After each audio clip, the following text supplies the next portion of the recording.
Hamdan wa syukran lillah wassalatu wassalamu ala rasulillah wa ala alihi wa sahbihi wa mawalah.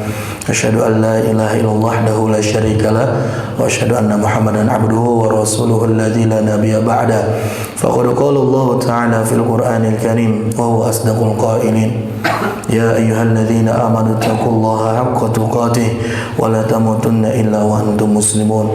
Wa qala aidan fil ayatil ukhra Qul huwallazi ansha'akum wa ja'ala lakumus sam'a wal absar wal af'idah qalilan ma tashkurun. Al-ayah. Allahu a'lam bishawab. Alhamdulillah para jemaah sekalian, kita bersyukur kehadirat Allah Subhanahu wa taala atas seluruh nikmat anugerah yang Allah beri kepada kita, yang tidak pernah henti-hentinya Allah senantiasa curahkan kepada kita. Yang mudah-mudahan kenikmatan tersebut mampu kita menjadikan potensi sebagai wasilah agar kita lebih taat dan lebih maksimal dalam ibadah kepadanya. Amin ya Allah ya Rabbal Alamin. Salawat serta salam mudah-mudahan tercurah limpah selamanya kepada Nabi kita, Nabi yang kita cinta, Nabi yang kita rindu, Nabi Muhammad Sallallahu Alaihi Wasallam, kepada seluruh keluarga yang mulia, para sahabat yang setia, dan mudah-mudahan kita pun seluruhnya hadir di sini dengan sanak famili kita, kerabat kita, keluarga kita, seluruhnya dihimpun menjadi umatnya Nabi yang mendapatkan syafaat nanti di yaumil hisab kelak. Amin ya Allah ya Rabbal Alamin. Para jemaah sekalian, bersyukurlah kepada Allah karena Allah Subhanahu wa taala sudah mewanti-wanti kita dengan banyak sekali ayat-ayat di dalam Quran, ya, memantik diri kita dengan sebuah pertanyaan yang tidak bisa dijawab dengan lisan, namun pertanyaan yang mampu kita renungkan dengan iman. Apa kata Allah Subhanahu wa taala? Afala tashkurun. Pernah dengar ayat tersebut, Pak? Afala tashkurun wa qalilan ma tashkurun. Dan ayat-ayat tersebut banyak diulang di beberapa surah yang ada dalam Quran. Artinya apa? Afala tashkurun, mengapa kalian tidak mau syukur kepada Allah? Kunaon berhese syukur ke Allah. Dan Allah Subhanahu wa taala mengungkapkan dengan sebuah pernyataan yang tegas dalam surah Al-Mulk, salah satunya di ayat 23. Setelah Allah ungkapkan qul huwallazi ansha'akum wa ja'ala lakumus sam'a wal absara wal afidah. Katakanlah dia yang telah menciptakan kepada kalian dan telah menyempurnakan pendengaran. Allah pula yang menyempurnakan penglihatan. Allah juga yang memfungsikan hati dan fikiran. Qalilan ma tashkurun, namun sedikit sekali kalian yang syukur kepada Allah Subhanahu wa taala. Kalau kita mau hitung-hitung, Pak, ya, pendengaran ini apakah lebih banyak dipakai untuk kita mendengar kalam-kalam Allah, nasihat-nasihat dan petuah-petuah kebaikan, ataukah sebaliknya banyak kita perdengarkan kuping ini dengan fungsinya bisa mendengar, dan konten yang kita dengarkan itu adalah sesuatu yang tidak bermanfaat untuk kita? Apakah lebih banyak mata ini kita pandang menuju arah-arah hal yang diridhoi oleh Allah, ataukah sebaliknya hal-hal yang jangankan sia-sia, bahkan mendatangkan keharaman di sisi Allah Subhanahu wa taala? Ataukah hati kita lebih sesak dengan hiruk pikuk pikiran-pikiran duniawi, ataukah pikiran-pikiran mengenai mengesahkan Allah, mengenai zikir kepada Allah, mengenai ibadah kepada Allah? Kalau dihitung-hitung, Pak, porsinya untuk syukur kepada Allah sangat kecil. Begitupun secara kuantiti, secara jumlah. Kalau dihitung-hitung sekarang, umat muslim sedunia itu lebih dari 7 miliar jumlahnya. Dan ternyata menurut data, yang muslim yang punya iman dan mereka berislam kepada Allah Subhanahu wa taala itu hanya 28%-nya saja. Hitungannya seberapa? 2,5 miliar kurang. Mereka yang punya iman sebagai muslim, dan ternyata agama yang terbesar saat ini masih dipegang oleh Nasrani. Islam itu kedua, Pak. Maka kalau dihitung secara kuantiti, secara jumlahnya, tidak separuh orang yang hidup di muka bumi ini mereka syukur sama Allah Subhanahu wa taala. Boro-boro syukur iman dia tegaduh kan? Hanya 2,5 miliarnya saja. Dari 2,5 miliar yang mereka memiliki KTP sebagai seorang muslim, apakah mereka seluruhnya syukur sama Allah? Belum tentu. Yang syukur hanya hamba-hamba pilihan. Apa indikatornya? Mudah saja. Syukur itu adalah menampakkan nikmat dari Allah Subhanahu wa taala, baik hati dan fikirnya, baik gerak dan ucapnya menuju ketaatan Allah. Datang ke masjid itu adalah bentuk syukur dari diberikan diri, jiwa dan juga lahir batin yang sehat. Kita hitung yang datang ke masjid, berapa persen kaum muslimin yang datang ke masjid? Masih sangat jauh hitungan kuantiti dan jumlah orang-orang yang syukur kepada Allah Subhanahu wa taala. Maka dari itu jemaah sekalian, senantiasa kita sama-sama tingkatkan syukur kita dalam bingkai ketakwaan kepada Allah Subhanahu wa taala. Jemaah sekalian, kita akan melanjutkan kajian mengenai surah Al-Ikhlas. Ini termin yang keberapa, Rizky? Yang keempat ya? Atau yang kelima? Pokoknya mantel seueur pisannya. Suratnya pendek, namun makna yang terkandung di dalamnya sangat luas. Dan ini pun masih belum puas rasanya jamaah, karena beberapa literatur belum sempat saya gali. Ya, sumber rujukan utama yang saya berikan dalam tafsir surah Al-Ikhlas ini adalah tafsir At-Tabari, tafsir Al-Qurtubi, dilengkapi oleh tafsir Ibnu Katsir. Ada juga tafsir As-Sa'di, kompilasi dari beberapa para mufassirin yang mu'tabar, yang masyhur, yang terkenal. Itu baru segitu, apalagi dibandingkan dengan uslub bahasanya, bagaimana dari segi kajian ulumul Qur'annya, itu masih jauh. Bagaimana dari gramatikal bahasanya, tata bahasanya, itu masih belum kita bahas. Ya, setidaknya satu jamaah sekalian. Ada ungkapan di dalam syair bahasa Arab menyebutkan, nahnu la qimata, kita itu tidak punya nilai, kita itu tidak punya harga, indaman la ya'rifuna, ya, di samping orang yang tidak mengenal kita. Sekali lagi, nahnu la qimata indaman la ya'rifuna, kita itu nggak ada nilainya di hadapan orang yang nggak kenal sama kita. Contoh sederhana, saya tadi di teh selaku imam masjid Pak, tapi nalika angkat ke masjid payun mah tak anu apal saya teh imam. Berangkat ke masjid Jami alun-alun Cimahi tak anu apaleun saya imam masjid Mutiara. Tak anu masian sok mangga imaman segala macam da teu percanteun kunaon, karena dia tidak mengenal saya. Nahnu la qimata inda man la ya'rifuna, kita nggak ada nilainya bagi orang yang tidak kenal sama kita. Kita punya jabatan penting Pak, posisi di korporat kita, datang ke tempat yang lain, maka orang-orang tidak akan menganggap diri kita sebagaimana orang-orang yang menganggap dan kenal dengan kita. Ayawi kepala daerah berangkat haji dan umroh ke Mekah dan ke Madinah, ziarah ke makam Nabi, anggar we lebet teh kudu ngantri, teu tiasa saya teh ieu teh ieu. Saya itu anggota dewan, nggak bisa. Saya itu adalah orang penting di sana, nggak bisa. Kamu siapa? Karena apa? La ya'rifuna, mereka tidak kenal sama kita. Laras deh Pak. Begitupun kita dengan Allah Subhanahu wa ta'ala. Kalau orang nggak kenal Allah, maka dia tidak bisa meresapi bagaimana nikmatnya menghamba kepada Allah Subhanahu wa ta'ala. Kalau orang dia tak kenal siapa itu As-Samad, tempat bergantung seluruh makhluk, cita-cita, harapan, doa-doa, seluruh kebutuhan bergantung kepada As-Samad. Kalau kita nggak kenal nama Samad, sanes Ustaz Samadnya, nama Samad, Allah yang memiliki zat As-Samad, maka ketika dibunyikan namanya, ketika dibacakan ayatnya, maka tidak akan ada feel di dalam hati kita. Kalau feel dalam bahasa Arabnya itu adalah zauq, tidak ada rasanya Pak. Sama kalau misalkan saya minum air putih Pak, saya minum air putih, bismillah. Kalau misalkan saya itu tidak merasa bahwasanya diri saya itu butuh terhadap air ini, tidak ada dahaga dalam diri saya minum nggak ada rasanya, biasa-biasa saja.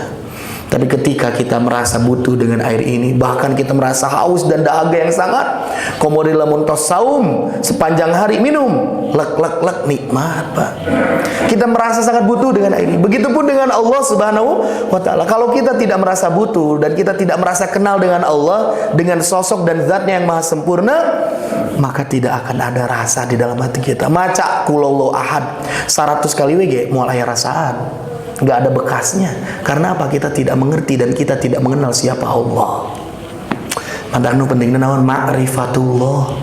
Ya, makrifat kepada Allah Subhanahu wa taala. Dan alhamdulillah setidaknya di ayat yang pertama kita sudah mengenal siapa itu Allah, apa itu Ahad. Kita sudah mengenal bagaimana bentuk dari kesempurnaan dan juga kemaha kekuasaan Allah dalam ungkapan As-Samad. Yang akan kita lanjutkan sekarang di ayat yang ketiga, lam yalid wa lam yulad, ayat keempat, wa lam yakul lahu kufuwan ahad. Sebelum kita akan kupas mengenai ayat ini, ya, alangkah lebih baiknya kita akan bacakan terlebih dahulu dengan formasi terpimpin saya satu kali, nanti bapak-bapak bisa mengikuti. A'udzu billahi minasy syaithanir rajim. A'udzu billahi minasyaitonir rajim. Bismillahirrahmanirrahim.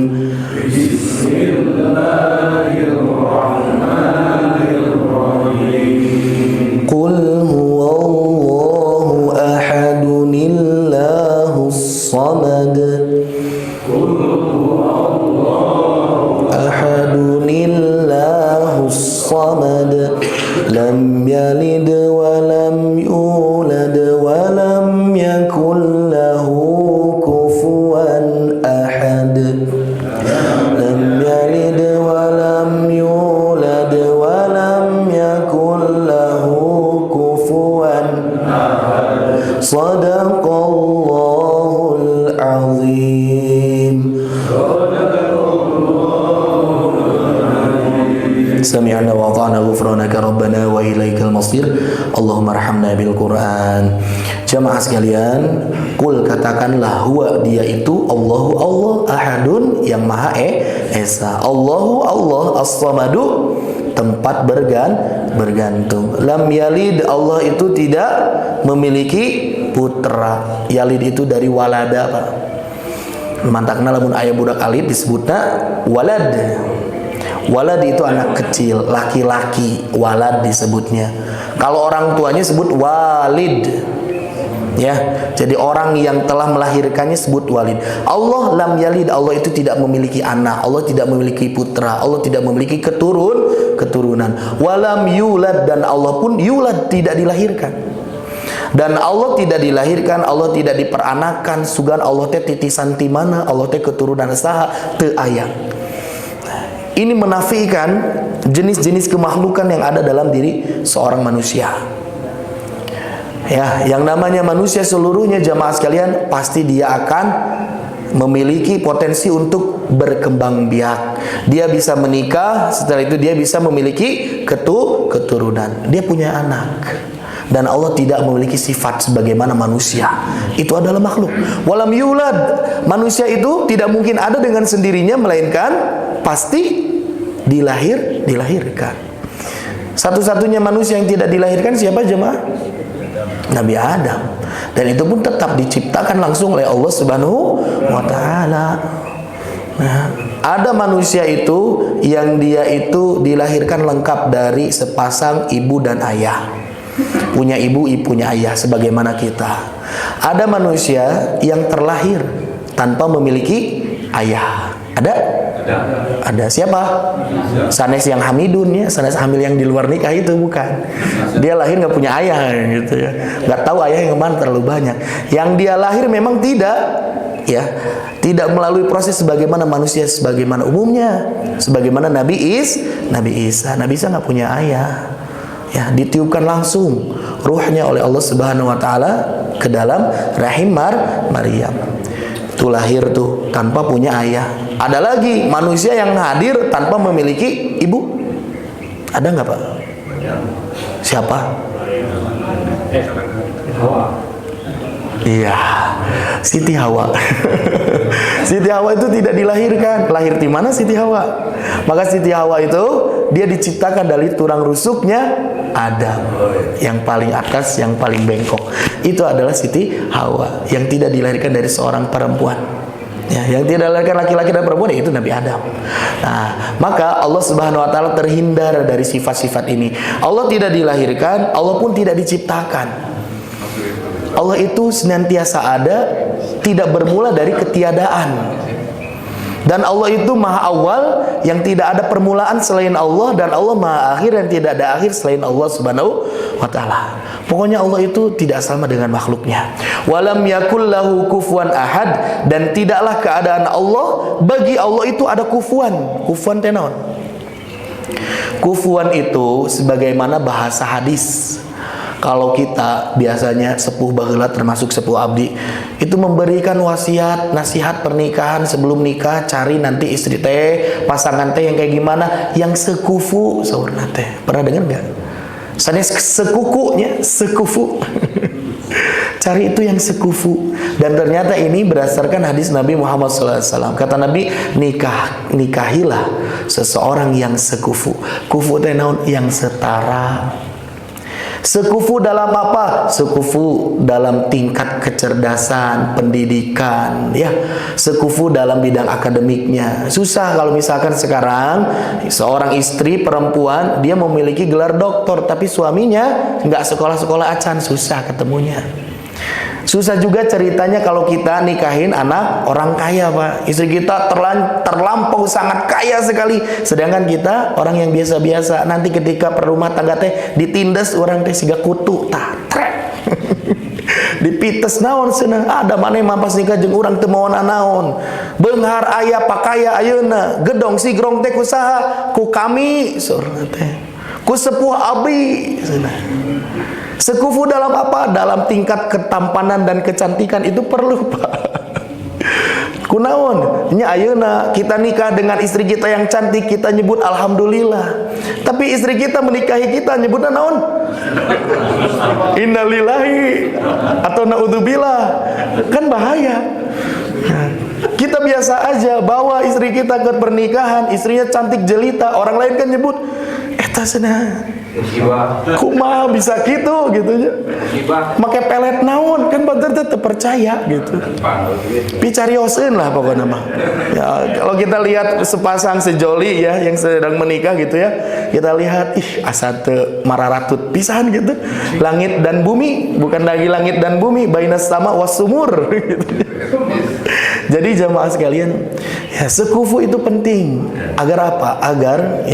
Agar rumah tangga kita terjalin dengan baik. Itunya. Ya, cuman tetap sekufu di sini prioritasnya adalah yang salih dan salihah. Thayyibin lit thayyibat. Sebagaimana An-Nur menyebutkan seperti itu. Itu makna dari kufu, dan Allah Subhanahu wa taala tidak ada yang sekufu dengan Allah. Jangankan yang menandingi Allah, yang sekufu, yang setara aja nggak ada. Itu katanya. Ahadun, tuh bahkan di sini diungkapkan dengan ungkapan ahadun. Sesuatu apapun tidak ada yang sekufu, yang sebanding, yang setara, yang sama, yang semisal dengan Allah Subhanahu wa taala. Nggak ada, itu nggak ada. Kita akan masuk pada tafsir ayat yang keempat. Ayat yang ketiga, lam yalid wa lam yulad. Dia tidak beranak dan tidak pula diperanakan. Syekh Musa'id At-Tayyar hafizahullah, beliau berkata, makna dari ayat ini, Allah Subhanahu wa taala adalah satu-satunya yang berhak diibadahi dengan benar. Dia tidak pernah dilahirkan sehingga akan binasa. Karena sesuatu yang terlahir itu pasti binasa. Pasti ada ajal, pasti ada waktu, dan dia bersifat fana. Allah bukan yang seperti itu. Dia juga bukan sesuatu yang baru yang didahului oleh ketidakadaan lalu menjadi ada. Allah itu adanya bukan sebagaimana kita yang awalnya nggak ada menjadi ada. Ya banyak. Ada dalam satu kaidah usul menyebutkan al-aslu al-adamu. Segala sesuatu yang selain Allah itu asalnya itu nggak ada, maka akan kembali tidak ada gitu. Kita hidup di dunia ini semuanya bersifat al-aslu al-adamu. Asalna teu aya, bakal balik deui teu aya. Sekarang kita pakai baju, awalnya kita nggak pakai baju, Pak, ketika dia lahirkan. Maka ketika kita meninggal nanti pun kita tidak akan membawa baju selai pun, melainkan yang menutupi diri kita hanya selembar kain kafan. Yang awalnya kita nggak punya rumah, Pak, maka jangan sedih kalau misalkan rumah itu harus pergi dari genggaman kita, rela ataupun terpaksa. Karena asalnya kita nggak punya rumah, akhirnya Allah punyakan rumah kita. Kita awalnya nggak punya pasangan, hingga satu saat Allah cabut kembali kenikmatan memiliki pasangan, maka kita harus rela. Karena apa? Itu adalah konsekuensi hidup di dunia, al-aslu al-adamu. Ya, asal segala sesuatu tidak ada. Bahkan dia adalah al-awwal yang tidak ada sesuatu pun sebelumnya. Ya. Ada seorang melaksanakan atau mengikuti perlombaan. Kemarin rame, minggu kemarin di Bandung ada festival run, Pak, lari. Ya, ada beberapa segmentasi. Ada yang lari 5 kilo, ada yang lari 21 kilo, ada yang lari hampir 50-40 kilo ke atas. Maraton, half maraton, dan juga yang satu lagi yang amatir. Mereka diikut sertakan dalam perlombaan itu di piwarang lumpat nguriling kota Bandung, leklok sampean berijeng kudu mayar, Pak. Saya malah mau dibayar ke alim saya. Kudu lumpat 21 kilo half maratonnya, apalagi yang maratonnya. Dari subuh sampai siang hari lu lompatan. Kikituan, berijeng yang mayar. Dan ketika orang yang mencapai garis finish, dia mendapatkan medali penghargaan. Apalagi kalau di perlombaan ada juara 1, ada juara 2, ada juara 3, itu yang disebut dengan perlombaan musabakoh. Nah, yang awal juara 1, hakikatnya dia bukan juara 1, Pak. Karena juara 1 mah panitiana. Tisancana sudah menyiapkan, mendekor segala macam, yang mendesain seluruhnya itu untuk para peserta perlombaan lari. Maka Allah Subhanahu wa taala itu bukan yang nomor 1 sebagaimana orang yang mendapatkan nominasi juara 1 dalam tingkat perlombaan. Yang awalnya itu mungkin banyak orang yang sudah merasakan bagaimana sensasi menjadi juara 1. Allah itu tidak seperti itu. Allah itu maha awal sebelum ada sesuatu apapun. Dari sebelum kata awal itu ada, Allah itu sudah yang paling maha awal. Dan Allah al-akhir, dari segala sesuatu pun setelahnya. Tidak akan ada yang baqo melainkan Allah Subhanahu wa taala. Itu jadi lam yalid wa lam yulad itu. Kita merasakan bagaimana keagungan makna dari Allah yang tidak beranak dan Allah tidak diperanakan. Dan ini pun adalah apa? Ada counter attack kepada orang-orang yang menganggap bahwasanya Tuhan itu memiliki keturunan. Tuhan itu memiliki anak. Sebagaimana ungkapan orang-orang Nasrani, orang-orang Yahudi, ya, bahwasanya Isa adalah putra Allah, bahwasanya Uzair adalah anaknya Allah. Na'udzubillahi min dzalik. Maka ini adalah sebuah ungkapan yang tegas dalam din, dalam akidah kita. Kita yakini bahwasanya Allah berdiri dengan kesendiriannya. Allah itu tidak memiliki anak. Apakah Allah memiliki anak? Bahkan Allah Subhanahu wa taala ungkapkan dengan tegas di dalam surah-surah, dalam ayat-ayatnya, dalam kalam-kalamnya, bahwasanya Allah itu sangat benci kepada orang-orang yang menganggap bahwasanya Tuhan punya anak. Dalam surah Al-An'am ayat 101, A'udzubillahi minasyaitonirrajim, badi'us samawati wal ard. Allah adalah badi', ya, yang pertama kali menciptakan langit dan bumi. Anna yakunu lahu waladun wa lam takul lahu sahibah. Bagaimana mungkin dia memiliki anak padahal dia tidak mempunyai istri? Tuh. Ini adalah bentuk ungkapan pertanyaan Allah kepada orang-orang yang menganggap bahwasanya Allah punya anak. Anna yakunu lahu waladun wa lam takul lahu sahibah. Tuh, Pak, ketemu sahibah, Pak. Pernah kita bahas ya. Imro'atun. Arti dari perempuan, istri itu ada imro'ah, ada sahibah, ada zaujah. Di sini mengungkapkan kata sahibah. Kalau sahibah itu nggak punya ikatan apapun. Cuman anggapan orang-orang saja. Bahwasanya dia pasangan kita. Ataupun Allah Subhanahu wa taala itu dianggap memiliki pasangan. Bagaimana mungkin Allah Subhanahu wa taala punya anak sedangkan Allah juga nggak punya pasangan. Wa khalaqa kulla syai', dan Allah yang menciptakan segala sesuatu, wa huwa bikulli syai'in alim, dan Allah mengetahui segala sesuatunya. Apalagi dalam surah Maryam, tegaskan Allah Subhanahu wa taala dari ayat 8891, A'udzubillahi minasyaitonirrajim. Qalu, mereka mengungkapkan dan berkata, ittakhadzar rahmanu walada. Rabb yang Maha Pemurah itu Allah memiliki anak. Laqad ji'tum syai'an idda. Sungguh kamu telah mendatangkan sesuatu perkara yang sangat mungkar, kata Allah Subhanahu wa taala. Takadus samawat, dengan ungkapan itu hampir-hampir saja langit pecah. Tuh, Pak, kalau ada orang yang mengungkapkan bahwasanya Allah punya anak dan dia menganggap dan meyakini Allah punya anak, maka langit pun seakan-akan hendak pecah. Karena apa? Karena itu adalah suatu perkataan yang sangat mungkar kepada Allah Subhanahu wa taala. Yatafattarna minhu, bahkan langit itu dia akan pecah dengan sepecah-pecahnya, wa tansyaqqul ardu, dan bumi pun akan terbelah karena ucapan yang sangat ingkar tersebut. Wa takhirrul jibalu hadda, bahkan gunung-gunung pun akan runtuh akibat perkataan itu. Anda'u lirrahmani walada, karena mereka mendakwahkan, karena mereka terus menyebutkan bahwasanya Allah yang Maha Pemurah itu memiliki anak. Itulah kenapa kita harus hati-hati dalam urusan akidah kita.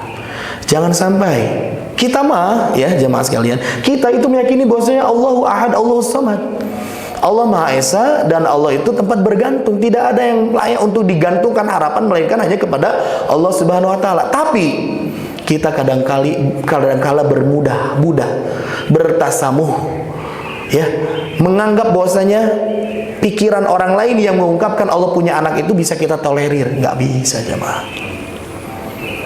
Makanya kenapa ada ulama yang sangat berhati-hati menentukan masalah ini. Sampai-sampai dia itu tidak pernah mengucapkan ungkapan kepada orang-orang yang menganggap bahwasanya Allah punya anak, kepada agama-agama lain yang memiliki konsepsi akidah yang rusak. Lantas dia benarkan dengan ungkapkan, memberikan penyelamatan terhadap hari-hari ibadahnya, hari-hari perayaannya. Makanya tidak dikenal oleh ulama kita. Bukan berarti kita tidak mau membangun hubungan sosial yang baik dengan mereka. Karena hubungan sosial itu dibangun bukan hanya sekedar mengucapkan ungkapan-ungkapan perayaan seperti itu. Yang lebih intens dibandingkan itu apa? Sebagaimana contoh Nabi Muhammad SAW. Nabi tidak mengungkapkan perayaan-perayaan itu kepada orang Yahudi. Nabi tidak mengungkapkan pada orang-orang Nasrani, kepada orang-orang Majusi. Nabi tidak mengungkapkan itu. Tapi Nabi membangun hubungan yang baik dengan mereka, walaupun tanpa mengucapkan ucapan-ucapan menandakan hari-hari perayaan mereka. Bisa loh kita. Dengan cara apa? Say hello setiap hari. Kan ucapkan perayaan masa tahun sekali, setahun dua kali, paling seerge. Apakah dengan ucapan seperti itu lantas orang lain langsung menganggap kita baik, padahal sehari-harinya tidak membangun kebaikan dengan mereka? Enggak juga, jemaah.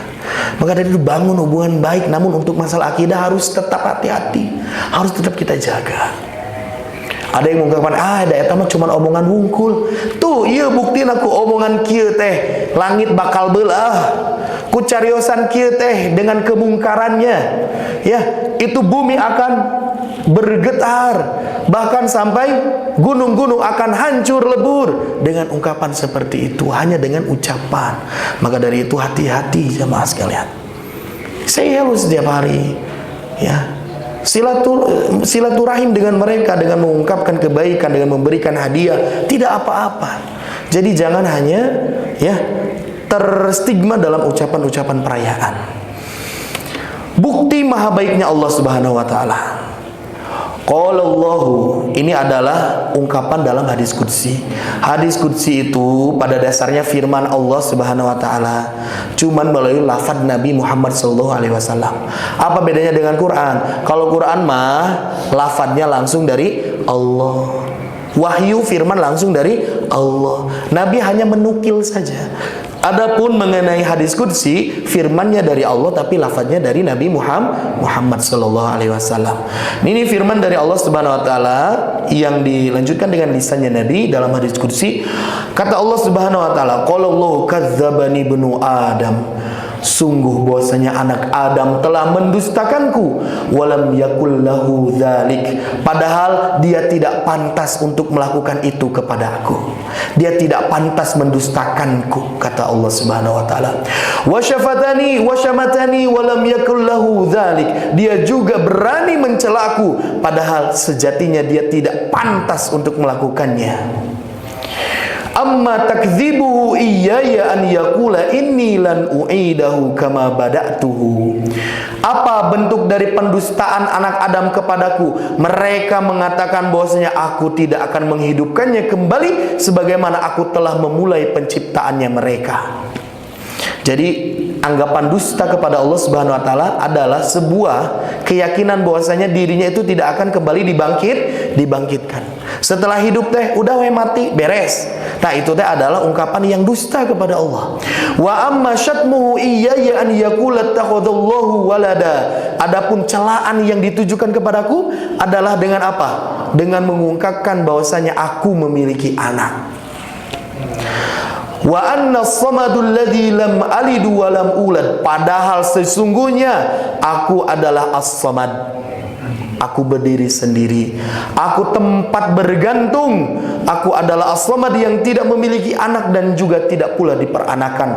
Walam yakul li kufuwan ahadun, dan tidak ada seorang pun, sesuatu pun yang setara denganku. Jadi Allah itu sudah sangat merasa dihina oleh seorang manusia yang telah diciptakan oleh Allah sendiri. Meniteng-tengen pisan geus mah dihirupkeun ku Allah, dirizkian ku Allah, dipasian segala fasilitas ku Allah, digampilkan urusan ku Allah, dimudahkan karir ku Allah, tapi tetap saja mereka itu mendustakan Allah, bahkan mencela Allah. Bentuk celaannya apa? Dengan anggapan bahwasanya aku itu memiliki anak. Namun ternyata jamaah sekalian, tak ada yang lebih sabar darinya. Gak ada yang lebih sabar dari Allah Subhanahu wa ta'ala.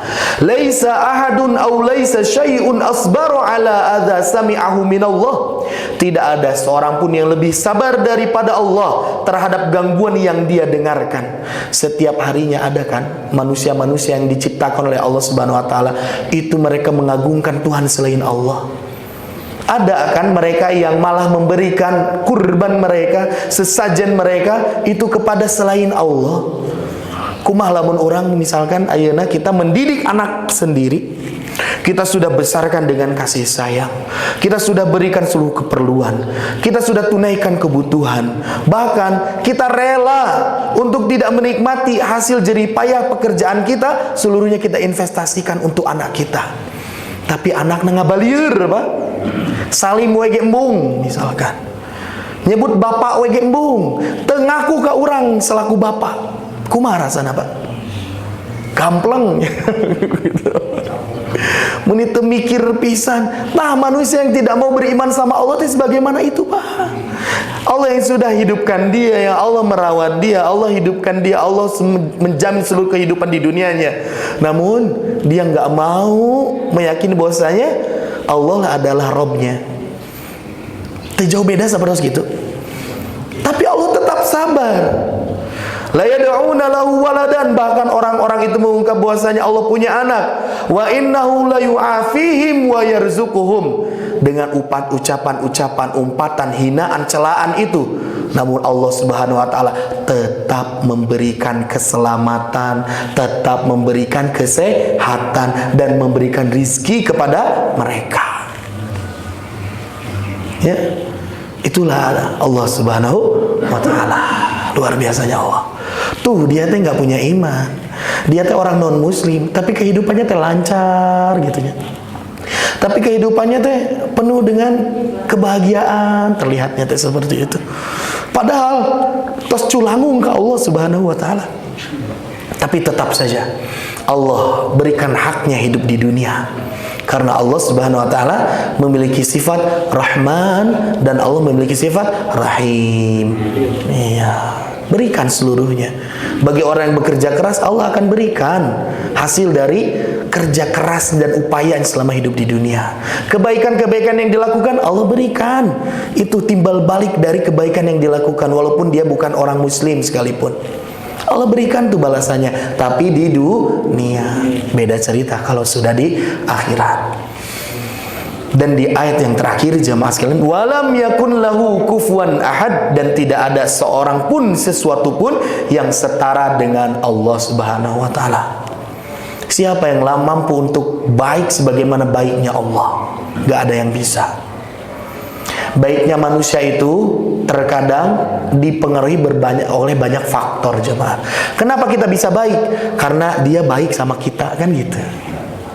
Kenapa kita bisa baik? Karena dia itu adalah saudara kita. Kenapa kita bisa baik? Karena dia itu adalah teman dari saudara kita. Banyak faktor-faktor yang membuat kita itu ya melakukan kebaikan. Kenapa kita baik? Kalau digantungkan kepada Allah itu adalah ya, semua sebab yang paling baik itu adalah yang digantungkan kepada Allah Subhanahu. Karena Allah memerintahkan diri saya untuk baik kepadanya. Tapi baiknya Allah itu tidak akan mungkin bisa ditandingi dengan kebaikan kita. Ya, jadi kita itu nggak ada apa-apanya di hadapan Allah Subhanahu Wa Taala. Kalaulah misalkan Pak, Bapak setiap hari itu didatangi oleh saya. Pak, punten Pak, duh saya teh di bumi teh nuju teh aya leuteun, hoyong ngiring lah.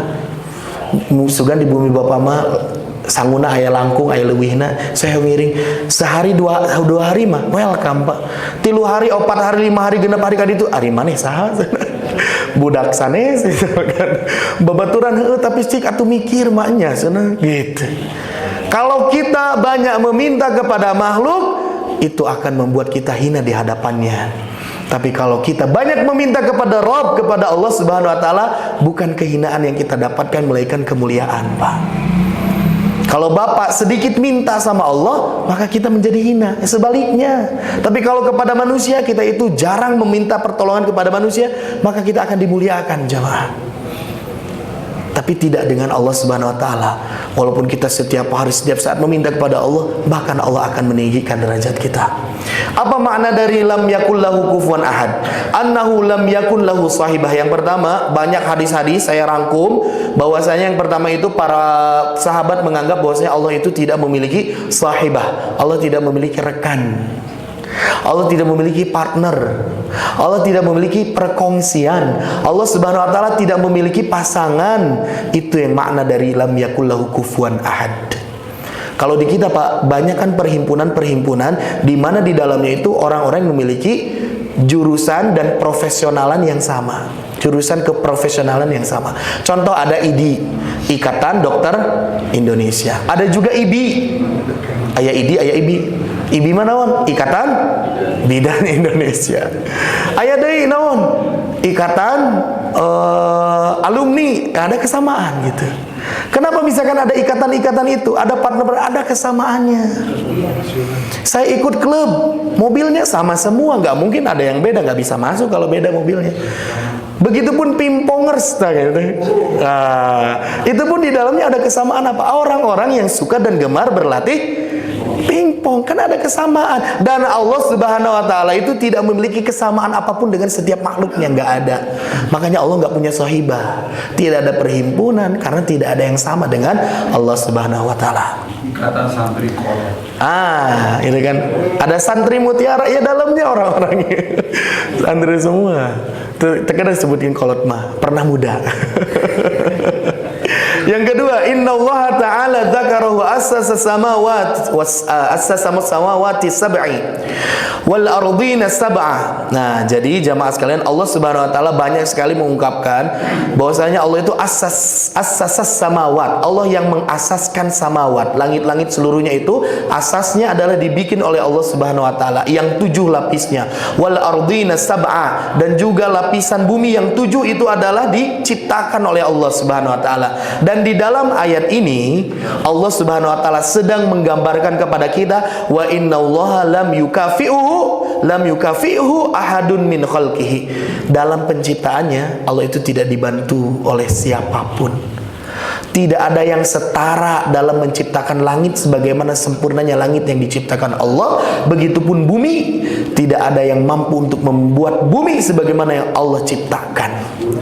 Kan sekarang sudah akan ada tandingan, Pak. Kita itu hidup itu bukan hanya dalam tataran fisik, tapi nanti akan masuk ke dalam dunia metafisik. Itu sudah ada tuh.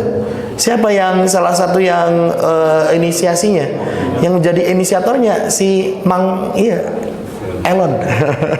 Mas Elon. Ya, salah satunya Mas Elon. Udah gitu siapa lagi? Saya masih punya Mas Elon ya, asal orang Jawa. Elon Mas. Terus siapa lagi yang bikin Facebook, yang bikin Twitter? Dia ingin membuat kehidupan baru di dalam dunia maya. Nanti kita bukan hanya punya rumah di dunia yang punya sertifikatnya, nanti juga bakal Bapak bisa bikin rumah yang punya sertifikat dalam metafisik, dalam dunia maya. Kayak kapling-kaplingna nanti dibuat rumah-rumahnya.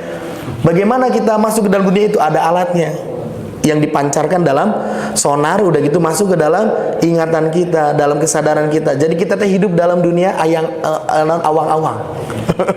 Dalam dunia kayangan. Dugikeun ka kitu. Ilusi, betul. Jadi jamaah sekalian, tidak akan ada yang mampu menciptakan dunia sebagaimana dunia yang sempurna diciptakan oleh Allah Subhanahu wa taala. Lam yakun lahu syabih. Tidak ada yang sama dengan Allah, yang semisal dengan Allah, wala idl, Ya, idul teh naon? Adlun. Adlun itu artinya sama. Yang tidak akan ada yang sama dengan Allah. Walaisa kamitslihi syai'un. Allah itu tidak ada yang semisal dengan Allah sesuatu apapun. Walam yakun lahu syabi' wala mithl. Dan juga Allah Subhanahu wa taala tidak ada yang mampu seumpama Allah menciptakan segala sesuatunya. Dan tidak ada mithal. Mithal itu sebagaimana kita mempelajari idgham. Idgham ada yang mutaqaribain, ada yang mutajanisan, ada yang misal. Mutamasil itu sama hurufnya. Kalau di sini sama sebagaimana Allah, nggak ada yang sama dengan Allah Subhanahu wa taala. Maka nasihat terakhir dari penutupan surah Al-Ikhlas, ya setidaknya jamaah sekalian, dengan kita mempelajari surah Al-Ikhlas, kita mampu untuk tersadarkan atas kadar kemampuan diri. Kemampuan diri kita itu ada kadarnya. Dan menyadari kesempurnaan Allah Subhanahu wa taala yang maha segala-galanya. Kita penuh dengan keterbatasan. Allah limitless, Allah tidak punya batasan. Agar dapat lebih mudah untuk menghamba kepada Allah Subhanahu wa taala, sugan kudi udarna, karena kita kupas ya mengenai surah Al-Ikhlas ini dengan maha sempurnanya Allah di dalam surah ini, maka kita merasa bahwasanya kita bukan siapa-siapa. Setelah itu kita akan lebih mudah untuk menghambakan diri di hadapan Allah yang maha segala-galanya. Kunaon bet jalmi bisa keok, bisa takluk gitu teh, karena dia merasa takluk, merasa kalah di hadapan orang di depannya. Bapak sering lihat Mike Tyson dulu Pak, tahun 90-an. Kenapa dia disegani oleh orang-orang dan petinju-petinju lainnya? Karena dia mampu mengalahkan lawannya dengan baik. Kalau kita sudah merasa kalah dengan Allah Subhanahu wa taala, jangankan kalahnya, kita mah jauh, maka kita akan lebih mudah untuk menghamba kepada Allah Subhanahu wa taala. Yang kedua, gantungkan semua harapan hanya kepada Allah, karena Allah lah yang layak, satu-satunya yang layak untuk kita gantungkan harapan kepadanya. Kalau kita menggantungkan harapan, asa dan cita-cita kepada makhluk, pasti akan ada kecewanya, Pak. Kita gantungkan estafeta kehidupan kita, ya, wibawa nama baik keluarga kita kepada anak. Satu saat pasti akan ada kecewanya. Karena namanya makhluk, Pak, pasti punya kesalahan. Namanya makhluk pasti ada kelalaian. Sebagaimana ungkapan yang sering saya sebutkan sebelumnya, namina manusia sami siga lauk, kunaon bersama dengan lauk. Sebesar-besarnya ikan itu pasti ada durinya, Pak. Dan sekecil-kecilnya ikan pasti ada dagingnya, kan gitu. Sahade-hadena jalmi pasti aya burukna. Sagoreng-gorengna jalmi pasti aya kahadeanana. Itulah manusia, tidak sempurna. Maka kalau kita gantungkan harapan itu kepada manusia, siap-siap akan pasti dikecewakan. Berbeda dengan ketika kita gantungkan harapan itu kepada Allah Subhanahu wa taala. Baik dan buruknya Allah yang tahu. Mungkin dalam frame kita itu buruk, ya belum saatnya itu untuk kita. Karena Allah maha tahu yang paling baik untuk kita. Yang ketiga, jangan pernah merasa hebat. Dan karena apa? Sehebat-hebatnya kita itu masih memerlukan bantuan dari orang lain. Aya nu tiasa hirup tanpa manusia yang lain? Nggak bisa. Pakaian yang melekat dalam tubuh kita saja ini keluar dari factory kan? Ini ada pabriknya, ada mesinnya, ada operatornya, ada yang punyanya. Semuanya itu pasti kita perlu bantuan orang lain. Jangan merasa hebat sampai kita merendahkan orang lain. Jangan pernah merasa paling bisa, karena masih banyak yang jauh lebih bisa dibandingkan kita. Aya istilah ning naon, di atas awan, di atas langit masih ada langit, awan laginya. Langit ada langit gitu. Jangan pernah merasa paling bisa, karena banyak orang lain yang jauh lebih mampu dan lebih bisa dibandingkan kita. Bisanya kita pun sumbernya dari Allah Subhanahu wa taala. Kan ungkapan kita, la haula wala quwata illa billah. Tiada daya, tiada upaya melainkan datang dari Allah. Tuh. Ini adalah ungkapan-ungkapan yang ada dalam surah Al-Ikhlas. Makna dari kekuatan As-Samad, makna dari kekuatan sendirinya Allah dalam melaksanakan segala sesuatu. Kita itu makhluk perlu kepada orang lain, beda dengan Allah. Dan yang terakhir, kita tidak sempurna, begitupun orang lain, maka mesti bijaksana. Kita mah ingin ya, apa yang menjadi kehendak kita itu selalu sama dan selaras dengan apa yang diinginkan orang lain. Padahal nunamina jelma, Pak, ya. Jelma teh naon? Filosofi jelma teh merejel ti emak. Jelma teh gitu bahasa Sundanya merejel. Nu namina merejel Pak bakal samin teu Pak ukuranana. Beda Pak, bakal beda-beda. Bapak pernah nuang cendol Elizabeth? Itu teh bikinnya diperjel-perjel Pak. Coba Bapak ukur tuh setiap cendol yang ada itu ukurannya sama atau enggak? Beda-beda. Itu pun manusia. Jangankan dari cetakan yang berbeda, dari cetakan yang sama, dari ibu yang sama, yang keluarnya beda-beda Pak. Anak satu, anak dua, anak tiga, tabiatnya berbeda semua. Karena apa? Jelma merejel ti emak. Dan diperjelkan mata inu sami. Makanya harus gede apa? Rasa hampura ka batur. Ya, kudu ageng hampura ka batur, tapi ulah jadi hampuraeun batur. Tah eta kuncina. Ya, kudu sering kita teh memberi kebaikan kepada orang, memberi kepada orang, tapi jangan selalu berharap untuk diberi. Bijaksana dalam hidup. Ya, kita tidak akan pernah bisa memaksakan kehendak kita ada dalam kehendak orang lain. Biarkan saja berjalan ya seirama. Yang penting walaupun berbeda-beda kita tetap dalam tujuan yang sama, dalam rangka kebaikan menuju ketaatan kepada Allah Subhanahu wa taala. Gitu Pak Intan ya. Itu barangkali jamaah sekalian sebagai penutup dari kajian surah Al-Ikhlas, dan kita banyak-banyak bersyukur kepada Allah Subhanahu wa taala beberapa rentetan kegiatan yang dilaksanakan oleh kita, oleh Masjid Mutiara, Allah berikan kelancaran. TFT kemarin Bapak-bapak sekalian sudah mencapai pada titik akhirnya pembagian syahadah ya, pembagian ijazah, sudah layak untuk menjadi para pengajar. Itu dilantiknya, bukan dilantik ya, diresmikan dan diwisudanya di Masjid Mutiara pekan kemarin sudah beres. Dan alhamdulillah ya, kantun Pak Iwan ya can kawisuda. Nanti yang selanjutnya dan pun selanjutnya kegiatan yang telah kita lewati, yang telah kita semarakan bersama itu kajian Ustadz Syekh Husain Jaber ya, yang kemarin berjalan dengan begitu khidmat. Alhamdulillah. Kedepannya mudah-mudahan Allah pun senantiasa berikan pertolongan untuk setiap agenda dan juga kegiatan yang dilaksanakan. Mudah-mudahan Allah mudahkan dan Allah lancarkan. Amin ya Allah ya Rabbal Alamin. Tidak lupa saya secara pribadi dan juga mewakili dari DKM mengaturkan terima kasih kepada jamaah yang telah ikut mensupport ya, berikan sumbangsi dan ikut mendoakan terhadap lancarnya berjalannya kegiatan-kegiatan tersebut. Tinggal kita siapkan terhadap agenda-agenda ke depan. Ya, baik, barangkali itu jemaah sekalian, kita tutup kajian kita dengan bacaan hamdalah dan doa kifaratul majelis bersama-sama. Alhamdulillahirabbil alamin, subhanakallahumma bihamdika, asyhadu an la ilaha illa anta, astaghfiruka wa atubu ilaik. Rabbana atina fid dunya hasanah wa fil akhirati hasanah wa qina adzabannar. Aqulu qouli hadza wa astaghfirullah li wa lakum. Wassalamu alaikum warahmatullahi wabarakatuh.